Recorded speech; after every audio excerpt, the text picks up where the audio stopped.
Ильяс Жансүгіровтің «Құлагер» поэмасы қазақ әдебиетінің алтын қорына қосылған ұлы туындылардың бірі. Бұл поэмада ұлы тұлғаның, әсіресе қазақ халқының ұлттық болмысын, оның тарихын, рухани дүниесін көрсету мақсатында терең мағына мен сезім жатады.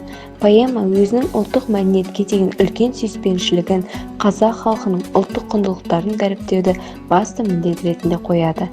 Бұл поэма ақынның ең соңғы шығармаларының бірі.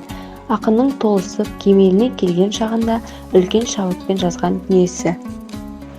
Поэмада ақынның өмірінің трагедиялық беттері кеңінен ашылады. Сонымен қоса, автор сол замандағы адамдар арасындағы көреалмаушылық сынды жағымсыз қасиеттің ел арасындағы әлеуметтік қоғамдық мәселесін сырын бүкпесіз ашады. Толғану атты алғашқы тарауда ақынның осы мәселелерге деген жеке көзқарасы, елі жері жөніндегі ойлары жүрек төрінен тебіреніспен баяндалады. «Құлагер» поэмасының шоқтығы биік шығарма екенін дәлелдейтін тұсы атақты Сағынайдың асын өткізілуін аса шебер бейнелеп, қазақ халқының ескі дәстүрін дәріптеуі. Осы асқа жиналған дүйім жұрт ақан серінің құлагерін көріп, жүйрігі жануардың қай жағында деп таңданыс білдіріп, алғашқыда бітіміне көңілдері толмайды. Кейін құлагердің бабы мен сынын Күреңбай тап басып айтады. Сонымен қатар ақын осы астағы әртүрлі әлеуметті топты, қазақ халқының түрлі әдет-ғұрыптарын, ұлттық ойындарын тамаша бейнелейді.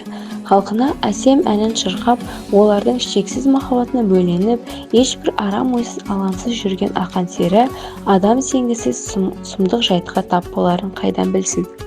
Зұлым батыраш өзінің жендетін жұмсап бәйгеден озып келе жатқан ақанның құлагерін өлтіреді де өз дегеніне жетеді. Өзінің қастандығын мойындамай жалтарған, оның үстіне ат бәйгесін алмақ болып тырысқан батырашқа сол жерде халық дүрсе қоя беріп қарсы шығады. Кекшіл батыраштың жан досына айналған құлагеріне жасаған қастандығы ақан үшін орны толмас қайғыға айналды. Зұлымдыққа толған тар заманға сыя алмай, ақын бас ауған жаққа кетіп қалады. Тағдырдың тауқыметіне төзбеген өнер иесі өмірдің мәнін жоғалтқандай күй кешеді. Поэманың аяғы қайғылы болып аяқталады. Құлагердің өлімі қазақтың еркіндігі мен қуатын жоғалтқан кезеңнің символына айналады.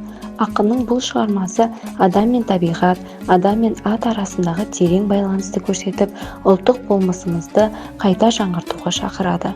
Қорытындылай келе, «Құлагер» поэмасы тек жеке тұлғалардың тағдыры ғана емес, тұтас бір ұлттың рухани мұрасы мен тарихи шындығы болып табылады. Бұл шығарма адамға өмірдің құндылығын, еркіндіктің маңыздылығын ұғындырады. Сіздерді «Құлагер» поэмасын оқуға шақырамын.